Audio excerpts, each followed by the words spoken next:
सिवान के मैरवा में राम जानकी पथ को लेकर भूमि अधिग्रहण का कार्य अंतिम चरण में है। इसको लेकर भागलपुर से प्रधानमंत्री 24 फरवरी को निर्माण कार्य के लिए उद्घाटन करेंगे। प्रधानमंत्री के उद्घाटन के बाद निर्माण कार्य शुरू हो जाएगा। वहीं मैरवा के सभी रैयत जल्द से जल्द अधूरे कागजात बनवाकर अंचल कार्यालय में जमा करें, वरना मुआवजे की राशि से वंचित हो जाएंगे। अंचल कार्यालय से मिली जानकारी के अनुसार प्रखंड में राम जानकी पथ में पड़ने वाले 1676 रैयतों को चिन्हित किया गया था, जिसमें ससमय कागजात पूर्ण कर जमा करने वाले 1134 रैयतों को मुआवजे की राशि का भुगतान कर दिया गया है, जिसमें 574 रैयतों ने अभी भी मुआवजे को लेकर कागजात जमा नहीं किए हैं।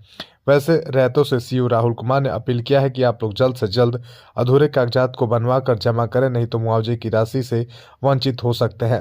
राम जानकी पथ के लिए अधिग्रहित भूमि को लेकर रैयतों को मुआवजे की राशि ससमय भुगतान कराने के लिए जिला प्रशासन सजग है।